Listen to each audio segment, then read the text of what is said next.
Okay, so we are recording. So Okay. thank you for being here today, Maggie. Appreciate your engagement in our work and trying to learn more and more.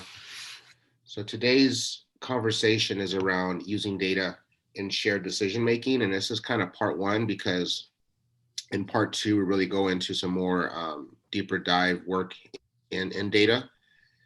Today we're going to talk a little bit about some tools, how to collect, how to analyze, and normally in this FELA level one, when we're in person, we do a lot of activities because it's usually an all-day module. So we're not going to be able to do those today, but at least you'll get a basic foundation of the work and family engagement around data, okay? So I think you've seen our group agreements before where we stay engaged, speak our truths, expect to experience discomfort, and expect and accept a lack of closure when we work in areas of equity and data and information. There's always going to be different perspectives and things of that nature. So I always put these out there just so people understand that at the end of the day, we're here to work in the best interests of students, and that's always our North Star, but there's always going to be disagreement on how we do that sometimes. And so these group agreements help us keep us focused together. Okay. You are familiar with our Pomodoro break, so I'm going to set my timer for 25 minutes, and then we'll take a short 5-minute break, and then we come back. So that way we stay refreshed because this can be tough when we're doing stuff via. Yeah. So our learning objectives today is using various data tools. We're really going to focus a lot on implementation science tools. So that might be new to you. I'm not sure if you've ever worked around implementation science, but if not, this will be a good start for you. Yes. We'll recognize processes to effectively use data and decisions. And then we'll also create some defined problem statements that we want to come to analyze. We call those problems of practice. And so those are the kind of things that we really want to focus on. And then to create change that is more inclusive and equity driven. And that's really the goal right now. I mean, obviously, there's a lot of opportunity gaps that we have to deal with in education. And so these tools are just a way for us to help us guide us towards reducing those opportunity gaps. I believe someone just entered the room. I think it's Hi, Hi, Mars. It's me, Marisa. Marisa, we are recording, just to give you a heads up. We started, so just. Yes, no problem. I messaged you that I had a power outage. It just came back, so I'm just trying to get all my systems up here running. So I'm joining by phone meanwhile, but I'll log in via my computer as soon as I get my laptop up and running. No worries, no worries. Thank you.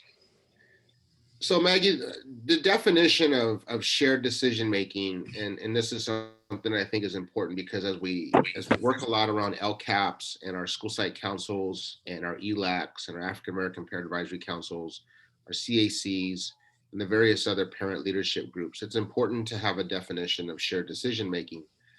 And that occurs when school staff and parents work together to make educational decisions that are in the best interest of students. And I had said that a little bit earlier, but I just want to again reiterate that that's what shared decision making is about.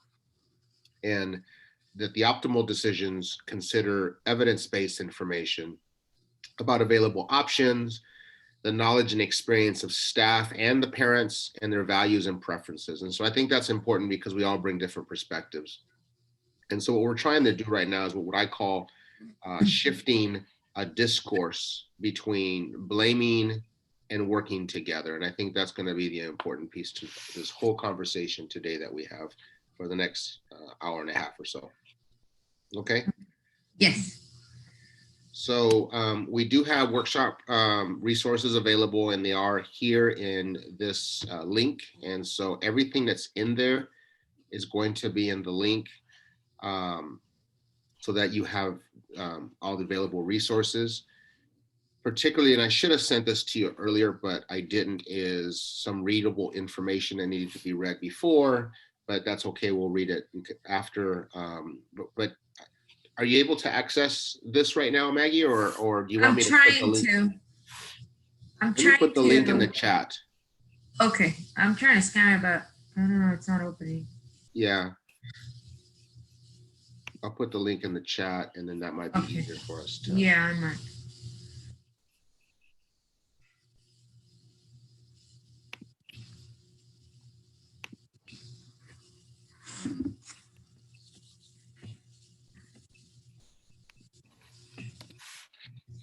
All right.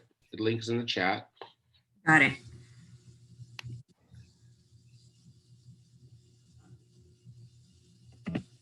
Okay, I got the link.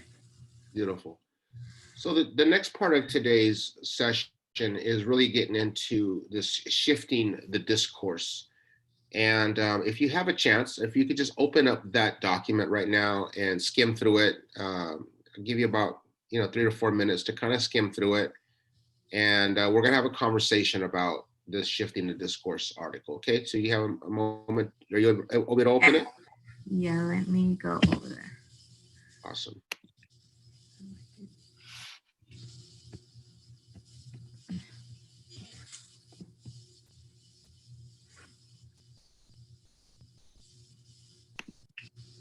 And while you're doing that, I'm going to go ahead and pause the recording for a little bit.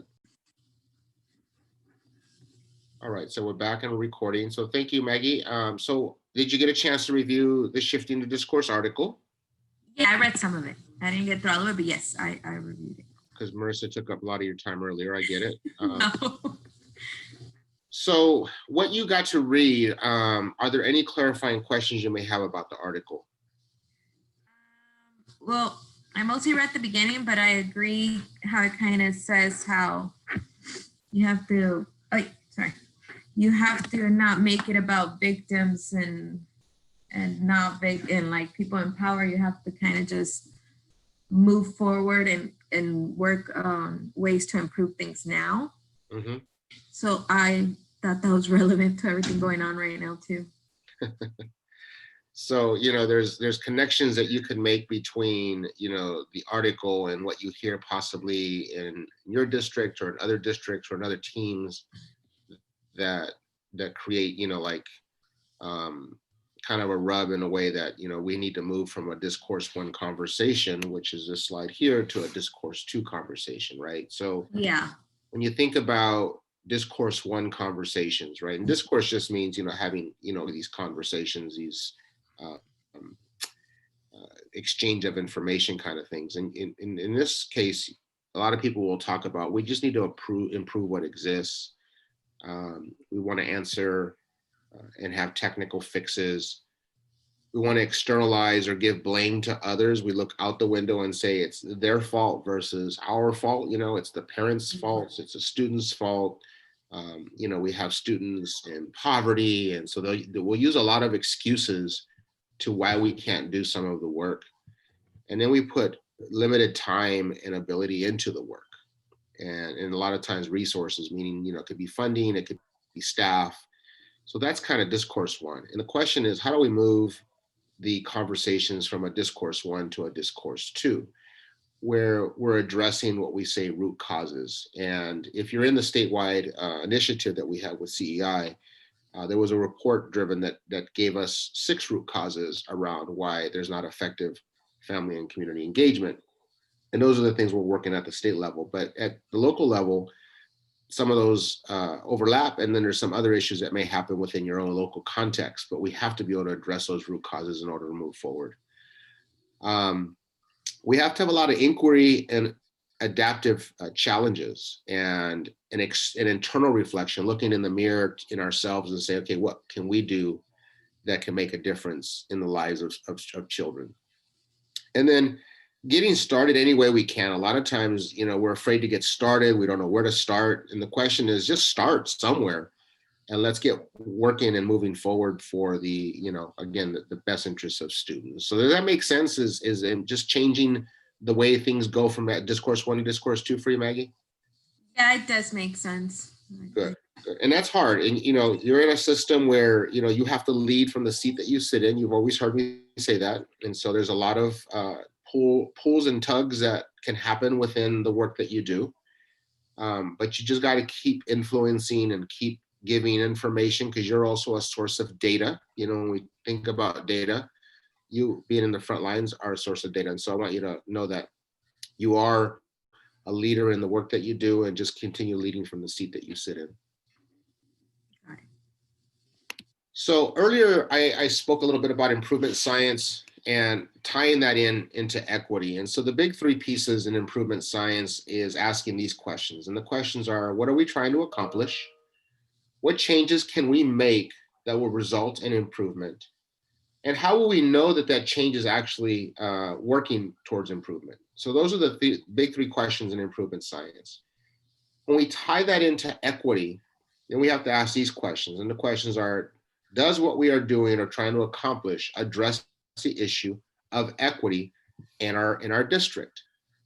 And that's an important question to understand, right? What you're doing, does it accomplish or address issues of equity? Mhm. Will the changes we make result in closing the achievement, access, or opportunity gap? Because that's a big piece of the work that we have to do, right? When we think about ELs and where they stand academically, when we look at our data for African American students, when we look at our data for males of color, whether they're Latino or African American, what are we doing to create change that results in closing those gaps? And then the question goes again, just like it is in the big three of the improvement science pieces, how will we know that the change is being accelerated towards improvement for the most underserved students? So you tie the big three in improvement science, the big three in equity, and it really moves us exponentially if we do the work right. Sorry, Go ahead, Maggie. I'm trying to check I'm going back and forth. Is the slideshow in the folder? No, I have not put the slideshow in the folder yet because I updated it. And so the one that was in there was a previous one. And so I had to really update it, and I haven't inputted it, but I will put it in after today. Okay, cool. Thank you. You're welcome. So if you look at McKinsey and Company on the work that they've done on how to, the how of transformation, they say that research shows that 70% of complex, large-scale change problems don't reach their stated goals. And the common pitfalls include a lack of employee engagement. Okay, so that would be your entire organization just not being engaged in the work. Inadequate management support. So for you as a district, that would be maybe from the cabinet level, it could be from your director level, it could be from the board level, but anything that management has to do they support this work, right? Poor or non-existent cross-functional collaboration, which I mean is that if the family engagement team isn't working with the curriculum and instruction team, if the curriculum and instruction team isn't working with the student services team, and all of them aren't working together, you're not going to have the results that you need, because the reality is that every function within a organization or school district really ties in the family engagement. And I think a lot of people forget that every facet of a district should tie back always to family engagement in some way. And then the last thing is a lack of accountability. And I think if we get to that area of focusing to collaborate and working together, then our large scale change programs won't fail. And does that make sense? Because a lot of times, you know what I'm talking about, where there's not a lot of collaboration, and particularly now in this pandemic where we're all virtual, it's gotten a little bit less, right? Because we don't see each other face to face. Yes, it does make sense. So those are important pieces to understand. The other thing is, the more complex and unfamiliar the challenge we're facing, the more important it becomes to test and adjust the underlying ladders of inference. And I'm going to talk a little bit about the ladders of inference in a minute, because we all come to judgment very quickly when we're looking at things. When we see people, for example, we're always stereotyping. That's just part of what I do in the work of cultural proficiency. We're always, stereotyping. We're looking at things in the way we've experienced. And stereotyping is not a bad thing, because it also helps you with fight or flight in the event that you're, in danger. But there is some truth to that. We'll always have a reaction to something that we see, and a lot of times we don't control those reactions. So it's important to understand that. And then when we hold a view like a truth, it makes it much more harder to question it, right? So, you said, no, this is truth, and I'm not moving anyway. And we're dealing with that right now with, the way the pandemic has been flowing the last 9 months. Is the coronavirus real? Is it not real? Those kind of things don't help improve the things that we're trying to improve, like, you know, squashing this thing that we've been all dealing with. But you have different views and viewpoints, and there's an understanding of that. There's a reason for that. But just wanted to put that under there so that you get an idea. Got it.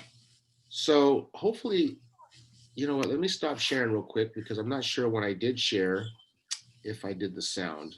So I'm going to try this again. Let me do the sound. So I want you to view this video and see what you think.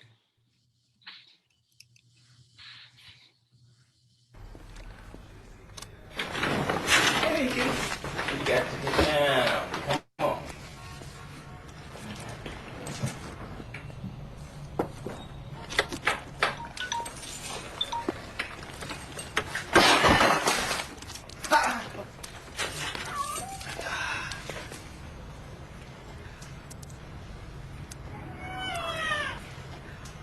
AmeriQuest Mortgage, proud sponsor of the NFL. So watching that, what came to your mind first for you?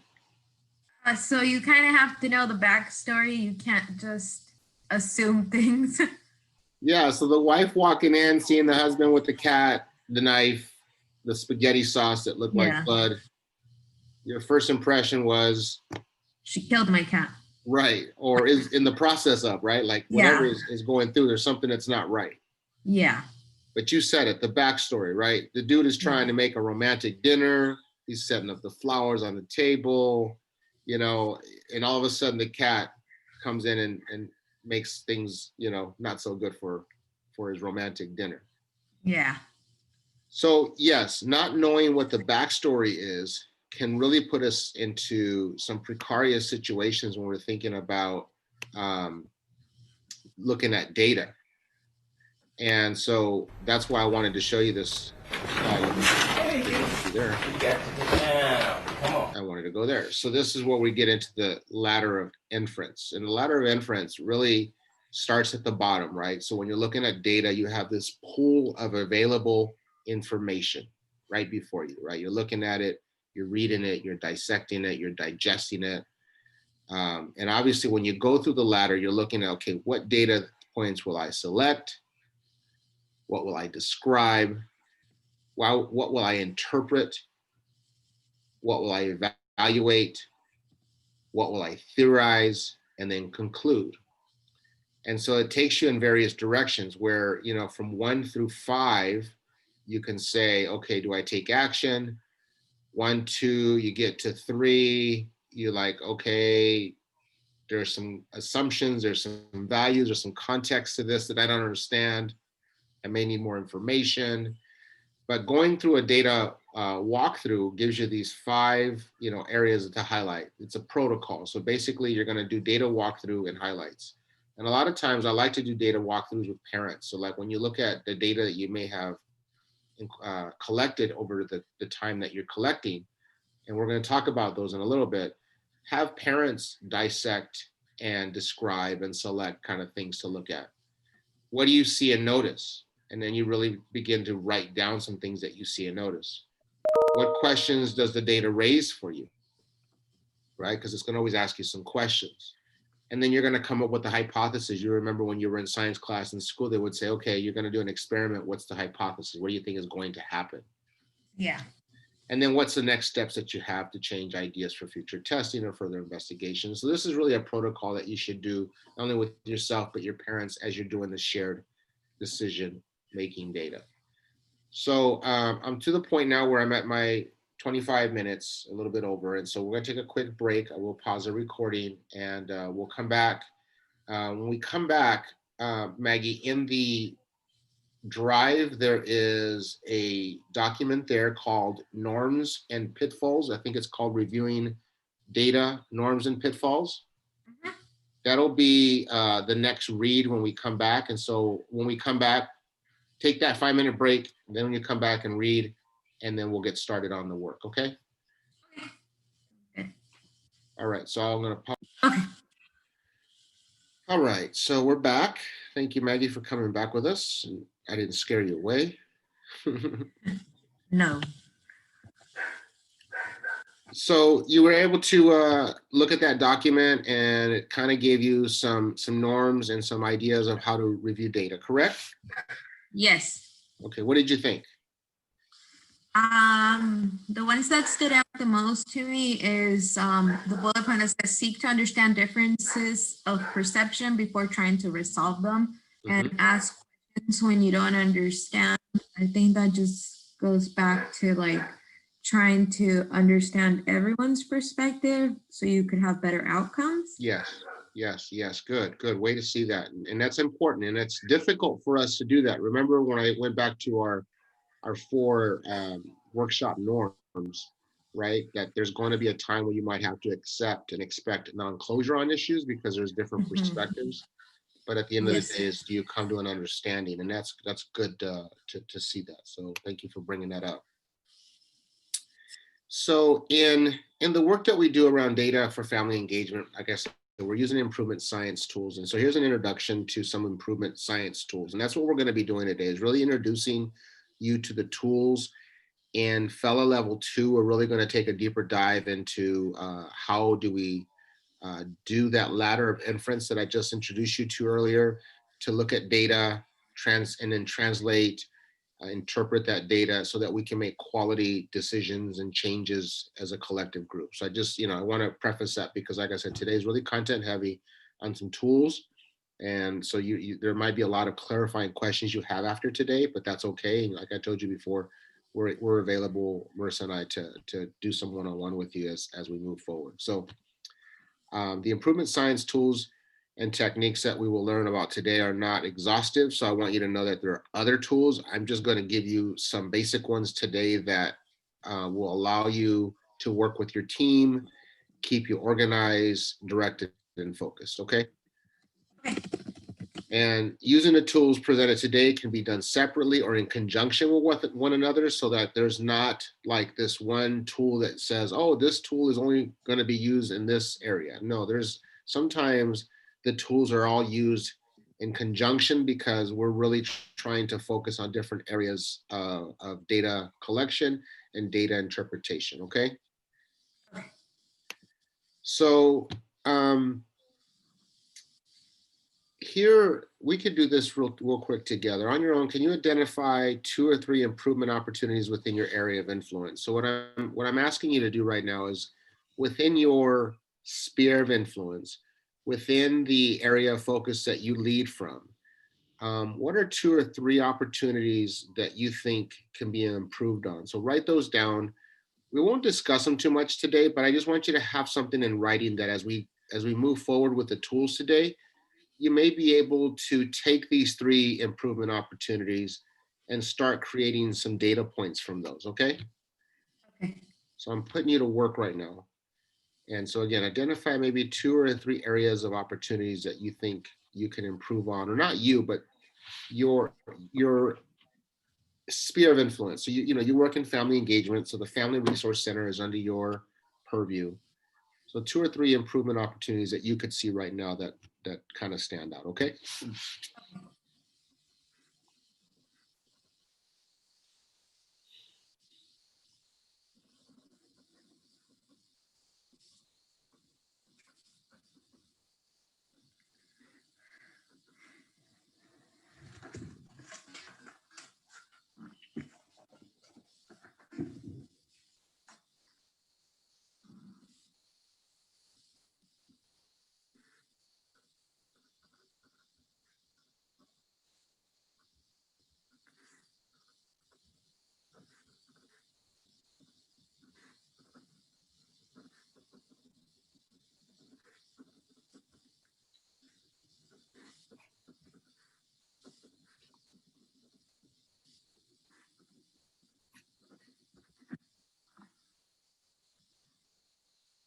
Okay, I have to.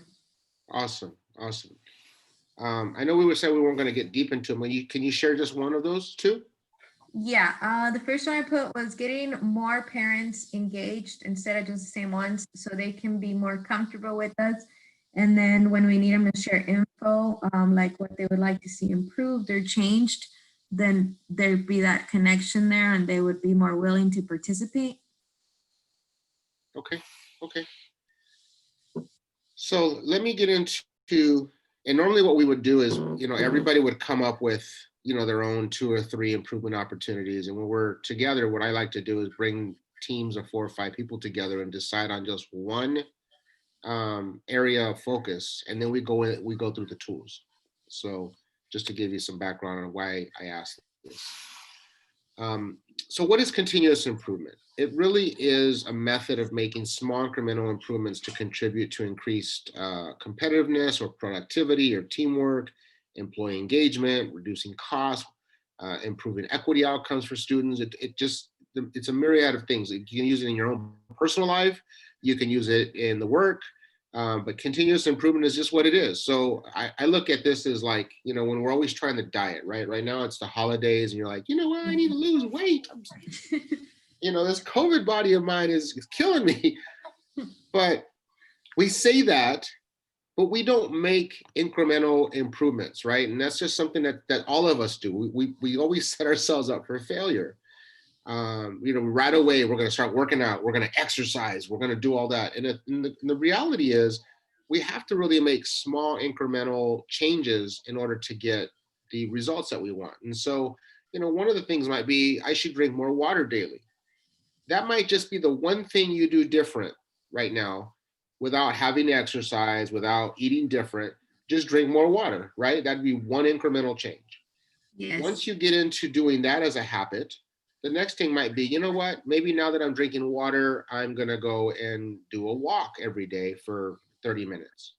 So now you're doing water, you're doing walking. So you've added 2 incremental changes to improving your health, right? Yes. Later on, you increase it by saying, what, now that I've done 30-minute walks, I'm going to improve what I eat, right? So now I'm not going to eat fried foods or lots of sugar or those kind of things. I'm going to cut those things out. But what we do is we do all those things at one time and we set ourselves up for failure. And so if we do these things incrementally, what you're going to see is improvement and improvement and improvement. And so like, as you can see here, the goal is really to do this in small incremental changes. And if we can do that, you're going to optimize your processes. And that's just my basic analogy that I use for myself. Do I do it? Probably not.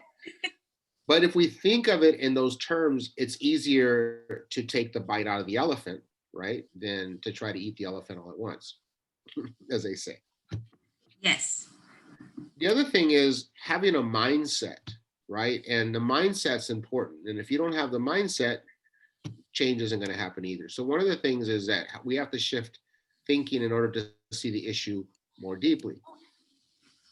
Together ask, how can the process be improved?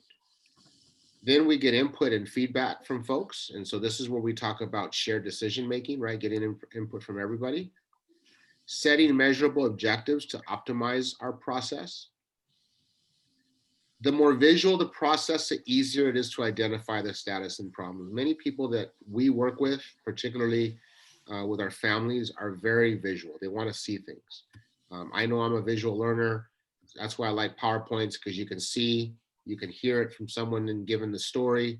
And so it helps a little bit to be able to visually see things. And then identify the non-value adding work. What I mean by that is sometimes we do things in our work that don't do anything. We're busy. I'm busy. I'm really busy. What is the busyness doing? Is it making any change? Is it creating any change? Sometimes it isn't. So identifying the things that we spend a lot of time on that really don't make a difference. Okay? Yes. Continuous improvement mindsets really lead to a continuous improvement culture, which actively shapes change, but it does take a dedicated team member. You're the person right now in Yucaipa, Kela Mesa, and so you would be that person. Obviously having a positive attitude. Anytime I've ever worked with you, you have that. But having your whole entire team, your parents, those that you work with, having that positive attitude is important. Taking responsibility. And one of the C's of anything, particularly in relationships, and that's what we work in, is we work in a very relationship heavy work through family and community engagement, is communication. right? We need to be able to communicate with each other. When you think of industries like the telephone, for example, one of the things you got to think about is it's worked in the telephone game. I mean, if you look at these pictures, we've come a long way, right? From the little rotary, like almost can with a shoestring attached on the other end to, the rotary phone, to the big brick phone, to now we have the iPhone 12 and the Samsung 20s and our smartwatches, right? So continuous improvement has happened in the tech world, and we've seen what that can do. Okay. So that's why we use this in the work of education. Now, Marissa earlier was talking to you a little bit offline, off the recording, about our level 3, our FELA level 3. And your FELA level 3, just to give you some background, is around building a team to help you do the work. And building a team is important because as you build the team, it's not, the weight isn't just on Maggie, the weight is on everybody on the team. It's important. So in FELA level 3, you will learn that you will need to bring that team, whether it's a community partner, some parents, yourself, maybe a cabinet level administrator, if possible. If not, at least a team of people that can influence those decision makers. Why teamwork? It is a best practice in our work. It is to develop an organizational culture that is capable of continuously improving through a community that is engaged in the process, and to ensure solutions are fully realized and sustainable. And the reason I say that is that let's say Maggie leaves tomorrow, the team is still intact. And so someone will probably come in and fulfill Maggie's position in one day, if that's the case. I know that can happen where people move on. I remember Risby was there, she moved on, you're there, right? So the goal is that there's always sustainability in the work, that no matter who leaves from the team, that it continues. And that's always important, because a lot of times what happens is initiatives are connected to just one person. When that one person leaves, the entire initiative leaves. Yeah. And so, they say, doesn't teamwork take longer? Absolutely takes a little bit longer. But normally the decisions that are made from a team approach have quality in it. What I mean by that is there's a lot of perspectives that are taken into account in order to come up with a solid decision at the end. So that's why, people hate to work in teams sometimes, because it takes so long to move things forward. But, the African proverb that says, if you want to go fast, go alone. But if you want to go far, go together. And that's an important piece to understand. So just wanted to throw that out to you. So continuous improvement helps provide usable information for improvement. And we need to consider these things. And I think I may have said this earlier, but what are we measuring? And it needs to be aligned to the actual work. Like if we're going to measure family engagement, right, we're not going to measure something outside of the realm of that. Like we won't probably measure, the incidences of coronavirus amongst families, 0 to 5, right? Because even though that might be connected, really not connected to the work of family engagement and education. Okay. How and when will we measure it? Okay, is it embedded in our daily workflow? And it must produce data that's accessible in a timely manner. And then there's a social process of shaping the use of data. It requires transparency, trust, low stakes, and the safety to take risks. Okay, we need to be able to take risks. And if you're not able to do that, sometimes that makes it a little bit harder to look at the data and say, okay, we need to take the risk. Language needs to be meaningful to those doing the work. So we can't talk in acronyms and all kinds of jargon that parents may not understand or our community partners may understand. But we speak in a common language. So as I keep moving forward through this today, there are a few tools that I want to introduce you to. There are 4 of them. The first 3 are really, really easy to use. The 4th one is a visual charts where you're having an input data. And I did put a Pareto chart example in the Google Docs folder so that you can use later on as a resource. But these are the 4 improvement science tools I wanted to introduce you today. First one is empathy interviews. Next one is flow charts. Third one is root cause analysis, or what we call a fishbone. And I say, again, the Pareto chart is an Excel spreadsheet that allows you to put in data, numbers, and it gives you graphical information. Right. there are three types of measures, okay? There's outcome measures, there are process measures, and then there's balancing measures. And I'll talk about those in a little bit. There are several models too, Maggie, that we're going to talk about. There's 4 here. I'm only going to talk about today on the Pdsa model, which is the plan, do, study, act. There are others. Remember I said I'm not going to focus on those today. We can probably look at those at level 2 a little bit more. But for today's approach, I'm only going to work on the Pdsa. So if you ever hear me say Pdsa, the acronym is plan, do, study, and act. Okay? Yes. So in this plan, do, study, act, it does ask the 3 questions again. What are we trying to accomplish? How will we know that that change is an improvement? And what change can we make that will result in improvement? And as you can see, there's a circular motion where we do plan. You do all the planning that you can as a collective group.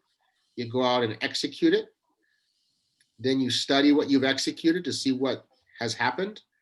And then the act is, how do we improve anything that we've done to make it better? And we go back again and go through the cycle. And it's a four-prong cycle, very easy. Just to give you more context on the plan is, why and what do you want to do? How will we do it? How will we be involved? And when and where will you do it, and for how long? That's the planning part. Very basic. Oops. The do is, you're going to test out your ideas.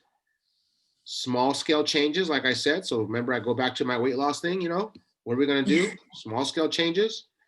Know what and how you're going to do it and how you're going to measure it. So if it's the water source thing, like, and I'll be honest, this is something I've been trying to do in small increments is, I know I don't drink enough water. So my goal has been that every hour I jump into the kitchen, I take an 8-ounce glass and I drink 8 ounces of water.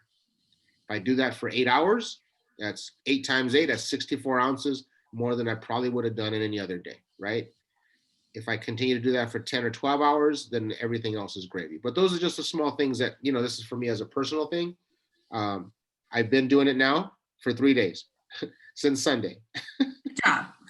But it's hard, right? Because then I'm on the Zoom for 3 hours or 2 hours, so I'm not drinking water. Now I do have my coffee right here, but it's just a matter of, getting yourself into those routines.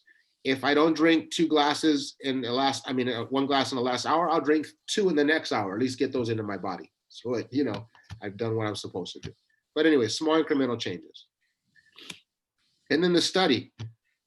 What did the test tell you? Did I fail? Did I come up? And if I failed, that's okay. The thing is, what changed? What do I need to change? So for example, I just said right now that because I'm on a Zoom call, I may not drink the water. So the incremental change for me might be, since I do Pomodoro breaks every 25 minutes, I should have my water here, right? So that I can drink it while I'm on the Zoom call and still fulfill my plan, if that makes sense. Yes. And then the last is act. Did it work? And what is next? Repeat the test.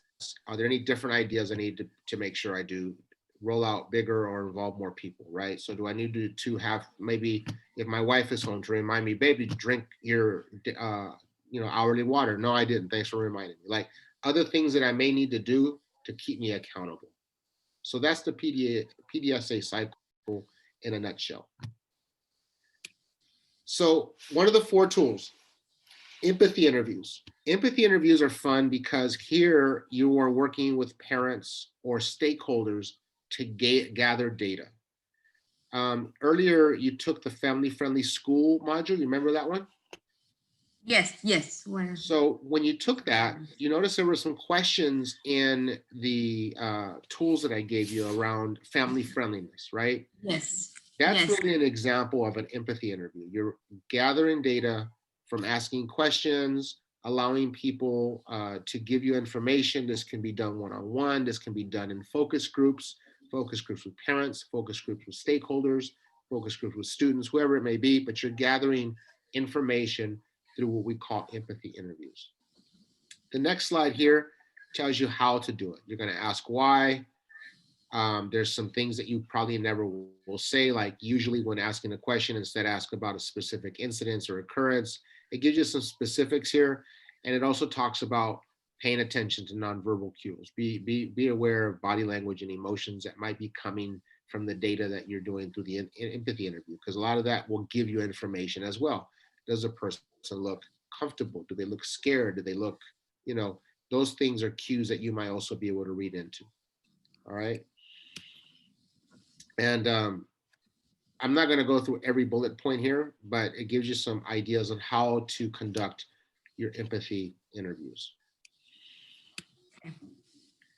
Learning by doing. Okay, this is what we call data analysis. And so normally in person, I would do this let's practice. In your Google Docs folder, this is in there. So it is a way of doing an empathy interview. And it's really an easy one where we're talking about the volume of emails exchanged among a district is overwhelming and impacts productivity. And so we go through a process to find out, what or why are we dealing with this? And you can practice this on your own. I can't do it here today, obviously, but I just wanted to make sure that you have an understanding of what the work entails and how it works for you. And you have that as a resource for yourself. Okay. The next data point the next tool is determining a root cause problem. This is probably one of my favorite ones to do. And I'll tell you why, because this has to be done in a collective group and we get to draw and write things on what I call a fishbone. And it's really just what it is. It's a fishbone. The fishbone would look something like this. And in the fishbone, you're generating a problem statement. And usually the problem statement is what's called the head of the fishbone. The head of the fishbone here, as you can see in the example, is that we're late for work. And so what are some causes for being late to work? Because that's the root cause, or the problem statement, I should say. The root cause is, it could be because, the coffee machine wasn't working, or my car, or I didn't have enough transportation, or my alarm clock didn't go off. Or it could be around people. Well, my children weren't ready. They're messing around in the background. They're not getting their teeth brushed and hair combed and getting dressed, or they're tired, or they're lazy. Or it could be a method. What's my method? Maybe I don't have an alarm clock. Maybe I'm not waking up on time. Maybe my route to work is different. I need to cut that in a different way, or the distance to work. A measurement, okay? Maybe it's because I'm just unmotivated. I need a bonus. Clocking in late, or maybe I'm not clocking in at all. I need an incentive. Whatever that may be. Or the other might be, I don't have the materials that I need. So I may need food, clothes, I may need gas, or maybe the electrical's not working, the power outage, the wind blew it out. So those are the things that would you put into an informational fishbone. Okay, and I know this is hard to kind of digest virtually, but it gives you an opportunity to do it. And how we would practice that is people would write a bunch of things on like Post-its. And then later we would categorize them into an area of focus, something similar to this, where, there's a cause category, and then we put sub-causes under that category. So again, I love to practice these in person. Normally we do these in groups. We'll pick a problem of practice that someone has come up with, as you did earlier. You did those two earlier. And we'll focus on one, and we come up with these cause categories and then sub-causes of each things. But does this make a little bit of sense as you're looking at it? I know we haven't practiced it, but do you have any questions that may come up? No, I think I get the concept. When we were doing the parent task force, like with the everything distance learning and whether or not the reopening and stuff, Callie would kind of do something similar. It wasn't like causes and solutions, but it was just, she would write little post-its on, I can't remember what program it was, and then she would just divide them into like, okay, this is like for in person, back to in person, or physical. It was just like different categories, and it was kind of like the same concept. Yes. We just first put everything and then kind of sort it out into different sections. Okay. Awesome. So we come up at a 25-minute mark. So I want to give you the break. And so it is 9:32. So what's 5 minutes from there? Or actually 9:33 now. 38. 9:37. Is that my math? Am I right? Yeah. Okay, 5 minutes. We'll be All back. right.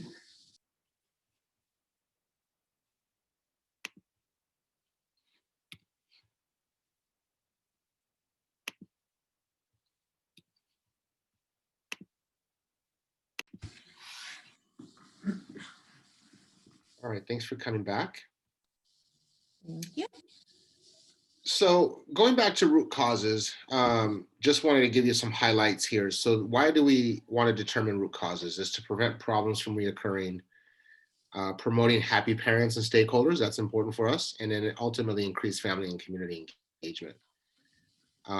The looking beyond the obvious is important in the root causes. It helps us to come up with restating the finding, not just restating the finding, but also root cause of a problem is not the initial reaction or response. So that thing, you have to understand that when you look at root causes, there might be other underlying things. And I think I talked about that a little bit earlier with the fishbone.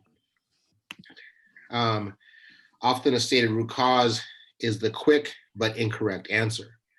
So a lot of times when you look at, for example, the normal response might be equipment failure or human error. The initial response is usually the symptom, not the root cause of the problem. This is why root cause analysis is a very useful and productive tool. Most of the time, root cause turns out to be much more, right? It could be a process or program failure. It could be a system organizational failure. It could be a poorly written work instructions or lack of training. So there are just a lot of areas that can come up when we look at root cause analysis. Root cause analysis is an in-depth process or technique for identifying the most basic factor underlying a variation in performance or the problem. Focuses on systems and processes, and the focus is not on the individuals. That's an important piece to understand. So how do we determine the real root cause? Is that we assign the task to a person, a team if necessary, knowledgeable of the systems and processes involved. We define the problem.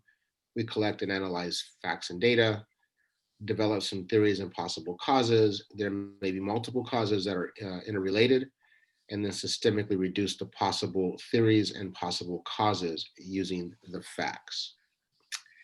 In a root cause analysis, you're looking at problem, solution, and then root cause analysis. And the root cause analysis is, at first, the way we would do this is ask 5 whys.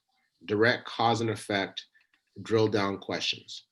Single person, simple issue.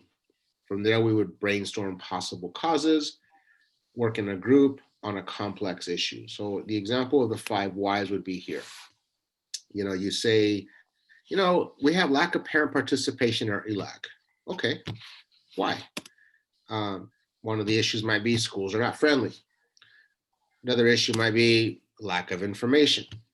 Right? And as we keep moving on, you're going to get a bunch of information as why do we have lack of parent participation in ELAC? There could be a variety of other issues, but this is just one example that I use. So to get that information, you would ask the parents why they're not participating? Yeah, absolutely. This is data, right? So when you think about that, very good question. You are having issues. Maybe it could be African-American parent advisory councils that you're trying to recruit, and parents are just not coming. And why is that? And so through a focus group, you could do a root cause analysis and ask these questions, why? And it could be an issue of family friendliness. It could be like, I go to my school and the front clerk, she's just nasty to us. And so I don't want to walk in the office when she's nasty, Okay.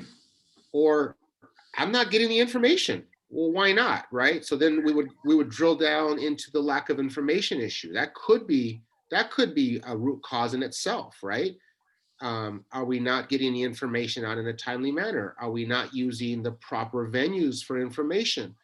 Are parents not connected to where the information is being disseminated? You know what I'm saying? There's a variety of reasons why. So this is why root cause analysis is important. So that's a great question, Maggie. Okay. Thank you. You're welcome. So this is where, once you do that, you would create this fishbone we talked about earlier, right? And then I gave you this let's practice. Again, that this activity is in your folder that I gave you. You would see the fishbone, you would create it, and then you would hopefully come up with some solutions, to that.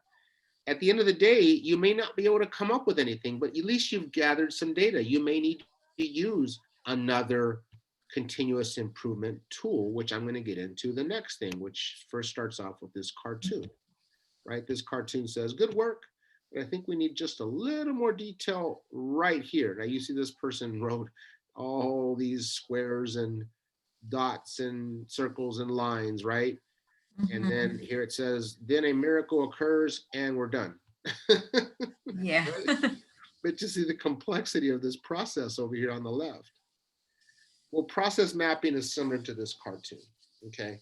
Process mapping is what it is. You're putting together a visual, kind of a geographical portrait of the steps in a process. You'll clarify the start and end, and then the key decision points in between. And then you'll agree on the current process. Does it help identify areas of improvement? Is it built with a good understanding of the process? Process mapping goes through each step-by-step process. It's very specific. Again, it is a map. A lot of times what we do is we might use sticky notes so that we can move things around. It lets the experts of the process step back and speak to their work, and it keeps the process in a time order across the flip chart or paper, whatever you're working on. And then clear packing tape can be used. Yeah, so you can use sticky notes or tape. So let me show you what I'm talking about. So let's assume we're talking about maybe registration at a particular school at the beginning of the year for students, right? And so you would write, well, here's the start, registration. The first step would be, parent arrives to the school to register. The second step would be, we're asking a set of questions around, do you have the birth certificate? Do you have immunizations? Do you have X, Y, Z, right? And you begin to write these steps in the process. As you go through it, then you begin to think, uh-oh, we forgot something here. Even though we talk about parents coming to the school to register, did we even front load the information up front to tell the parents when we should be registering? Did we put the information in proper places where the information is accessible for parents to understand that registration is happening? It's like, for example, kindergarten registration, right? Yes. Brand new parents, they don't know nothing about how to start kids in kindergarten unless they've had other kids come into kindergarten. If they're brand new parents, they may not know. Where is this information being disseminated? Is it being disseminated in the TK classes?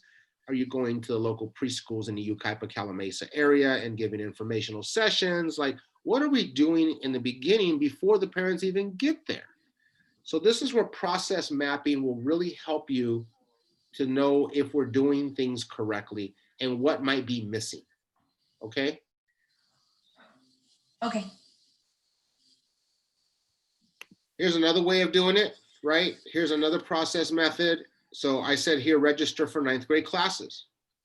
Well, registering for 9th grade classes might take a college entrance exam. They might select colleges to apply. They might write a college essay. They might gather supplemental materials, complete a FAFSA, submit complete application, right? Then here's some questions that might happen. Student does not register for required courses. What do we do there? So there's a change idea. Students scores low. Student does not retake the exam after the score. How can we get kids to retake the exam? So there might be a process that we add into this area here. So these are some things that we would just, in the process mapping, get an understanding of where we need to improve. So that's why I said a lot of times the fishbone will give us data, but then the process also gives us data. So now you're taking two different data tools, getting a bunch of information together, and now we're going to create some improvement opportunities in the way we do things. That's all we're doing, okay? So those are three of the data tools that we've talked about. The last one is what's called a Pareto analysis. So you go, what is a Pareto analysis? It is a creative way of looking at causes and problems because it helps stimulate thinking and organize thoughts. A Pareto chart is a graphical representation that displays data in an order of priority. And so I'm going to leave the PowerPoint here for a minute. I'm going to go into the file and I'm going to open up the Pareto chart.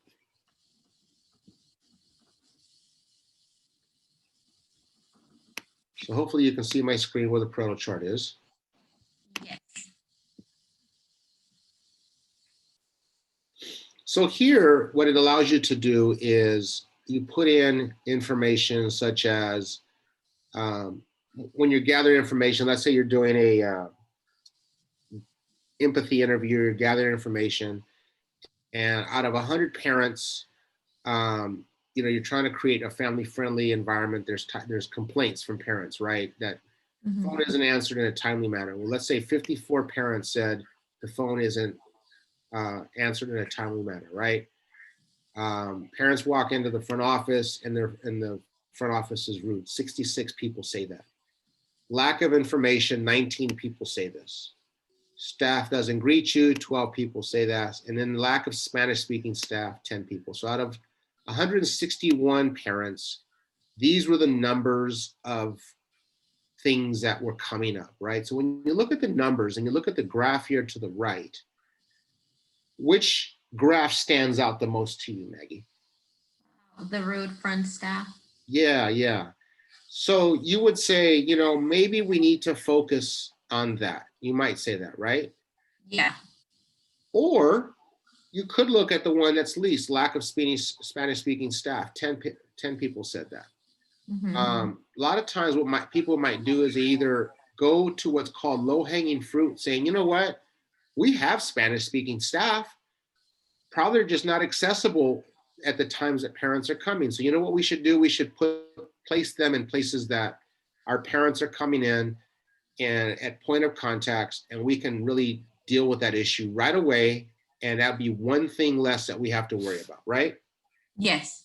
So you can tackle this in a variety of different ways. You can focus on the highest point here, or you can say, you know what, this one's an easy fix, and then this one's going to take more resources. The question is, how do we get there? So it's all about prioritizing, right? But at least you have data here through a Pareto analysis. This can change, right? I can make this, 55 and make this a 10 and look at the chart changes, right? Yeah. So now lack of Spanish speaking staff, 55 parents have said that. And again, even if it's 55, you might say, you know what, this is a high number. We can easily fix this, where now 55 turns into 5 and you've reduced that area. You see what I'm saying? Yes. Yeah, it makes sense. The root office staff, that might take a lot of work. And the question would be, okay, this is the root cause. How do we fix that? It could be having staff development about family-friendly schools. How do we greet parents in a timely manner? How do we welcome them when they come in? Like when you walk into the subway, welcome to Subway, can I help you? Welcome to Yucaipa Calamasa School District, can we help you? Instead of people just standing around and no one being greeted and those kind of things. But that's what a Pareto chart allows us to do, is it takes data points, numerical data points, you plug it in. Again, you have this as a tool so that if you're using it and you want to graphically show parents things that are coming up, especially through empathy interviews or survey data. You might have survey data and you input all your survey data into this Pareto chart, and then it gives you the cumulative percentages along with, the number of people that may have responded. The great thing about this, there are tools through SurveyMonkey now, Google Sheets, or what is it, Google Forms. Google Forms, when you create a survey, these Pareto charts or pie charts sometimes are in there for you to already use so that you don't have to create your own. But this is one that's already created, that I created a while back for people so that they can use aside from those tools if they don't have that resource, okay? Yes. All right, so that gives you Pareto analysis. And again, so I think I've explained it is a graphical, visual thing. And this technique helps you to identify the top 20% of the causes that needs to be addressed to resolve the 80% of the problems, right? We always say that 20% effort, 80% of the problems. How to use it. So I think I kind of gave you that already in a visual. I gave you that. I think I showed you this already visually. And so, so the last part of this statement that I wanted to give you for today is that working on continuous improvement, it is really a discipline of organizing the data that is essential to the success of using Pareto analysis. Once calculated and displayed graphically, becomes a selling tool. So that's basically what I was talking about in the Pareto analysis. And then my last slide here is, do you have questions? So I really cut this down a lot for you individually, because I really wanted to get you out of here by 10 today. Perfect. But do you have questions on anything I covered today? I know there's a lot. Like I said, this was content heavy, but this is a good time right now. We have about 7 minutes before 10 if you want to take this time for individual questions. No, I don't have any questions. I think it was useful. I just, how would you, well, I guess I do have a question. Like, how would you pick the group of parents to kind of serve it? Like just randomly, like let's say it was about like the DLAC meetings participation just randomly, or because obviously the ones that come, I don't want to survey them, but those are the ones I have contact with regularly. Yeah, so you might want to talk about, how do we engage the disengaged, right? Yeah. And so, you have a good group of parents right now that have been showing up to the RPLA level 1, right? The Grises of the world, and Yeah. Angelica, I think is another one, and Amalia. Yeah, I'm trying to remember all their names, right? But that core group of parents really is a good starting point to use any of these data tools with them. So empathy interviews, for example, gathering how they feel your family engagement initiatives are going, and particularly through the pandemic, right? This is tough, but what are some things that the district can do to help service parents? And they might come up with a laundry list of ideas. And then from that, you would take, maybe 1 or 2 priority areas to focus on and look at your processes. So for example, if it is that parents aren't getting information in a timely manner, why is that? And focus on those areas. Parents can't come to the parent center right now because you're closed for the pandemic. So what other ways can we engage parents? And it might be through the Zoom platform, it might be through Google Meets. We would have a weekly check-in with parents. It could be you having, coffee with Maggie on a Friday and gathering information from parents to say, hey, what can I do to serve you as your parent liaison through this pandemic? And you're gathering information, and then you're looking at the resources you may have to be able to do the things that parents may be asking for. There's a variety of ways to do this that helps you. But again, the challenges are, you're not in person, so you have to work through that. We have to be a little bit more innovative, using your Facebook, using your Twitter, using your email. You guys use Aries over there? Yes. Yeah, so using your Aries portal. Obviously right now, I think the positives of Aries portal is that most parents now have it on their cell phone. So that's a way to connect with them. And then making those calls, even using your parent ambassadors that you have right now to make calls to really bring parents into a Zoom call or into a Google Meets or whatever you're using as a platform to engage, to build capacity, to give information, using Facebook watch parties, creating an event and then putting it on a watch party for other parents to be able to see. Like, there's a variety of ways of doing things that can help increase engagement in our virtual world. Okay, yeah, I wrote them down. I think it's good. I'll get started on that. All right, well, I want to thank you. You do have our contact info here. Yes. Don't be shy to get a hold of us, and you know how to. It's been a pleasure. I think this is the last FELA level 1 today. Okay. Or do we have one more? I'm trying to I don't think. know. I have my folder with the dates at the office, and yeah, I think we're getting close to the end for FELA level 1, and we'll start FELA level 2 here at the beginning of the calendar year. Sounds good. All right. Well, thank you so much, and I look forward to seeing you. And have a before, I know it's almost before Christmas, so have a happy holiday, Merry Christmas, Happy New Year. You too. See you probably till next year. All right. You take care then. Bye, you too. Bye-bye.